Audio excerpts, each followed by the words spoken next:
ठरला टार मॅगच्या 22 फेब्रुवारी 2026च्या भागात कथानकाची सुरुवात सायली आणि कल्पना यांच्या गंभीर संवादाने होते. सायली अस्मिताबद्दलचं सत्य कल्पनासमोर मांडते. अस्मिता कोणत्याही मैत्रिणीला भेटायला गेली नव्हती, तर ती थेट सचिनला भेटली होती आणि भूतकाळ विसरून पुन्हा एकदा त्याच्यासोबत संसार सुरू करण्याचा निर्णय तिने घेतला आहे, हे ती स्पष्ट करते. हे ऐकून कल्पना हादरते. सायली सांगते की तिलाही सचिनवर पूर्ण विश्वास नाही, पण अस्मिताची प्रकृती नाजूक असल्यामुळे आणि बाळाच्या भविष्यासाठी तिला विरोध करणं कठीण आहे. दरम्यान चैतन्य आणि अर्जुन साक्षी शिखरेविषयी चर्चा करत असतात. अर्जुनच्या मनात एक मोठी रणनीती तयार असते, मात्र तो मुद्दाम ती सायलीपासून लपवतो. सायली झोपल्यानंतर तो गुपचूप तुरुंगात महिप्तला भेटायला जातो. सुरुवातीला तो गोलमोल बोलत परिस्थितीची चाचपणी करतो आणि मग थेट मुद्द्यावर येतो. साक्षी शिखरे जिवंत असल्याचा पुरावा त्याच्याकडे आहे. महिपने मीडियासमोर केलेला दिखावा, तिचं बारावं करणं, या सगळ्यावर अर्जुन प्रश्नचिन्ह उभं करतो. तो साक्षीचे फोटो दाखवतो. क्षणभर महिप्तचा चेहरा बदलतो, पण लगेच सावरत तो ती आपली मुलगी नसल्याचं नाकारतो. अर्जुन त्याला डील ऑफर करतो. 22 वर्षांपूर्वी नागराज किल्लेदारने दिलेल्या अपघाताच्या सुपारीबद्दल कोर्टात कबुली दे, बदल्यात साक्षीचं सत्य बाहेर आणलं जाणार नाही. या प्रस्तावामुळे महिप्त द्विधा मनःस्थितीत सापडतो. तुरुंगातून बाहेर पडताच अर्जुन चैतन्यला फोन करून नागराजच्या केसची तारीख लवकर मिळवण्यास सांगतो.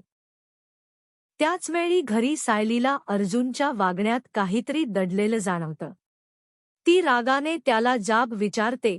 इतकंच नव्हे तर घर सोडण्याचा निर्णय घेते, पण हे सगळं तिचं स्वप्न असतं. जागी झाल्यावर अर्जुन शेजारीच असल्याचं पाहून तिला दिलासा मिळतो.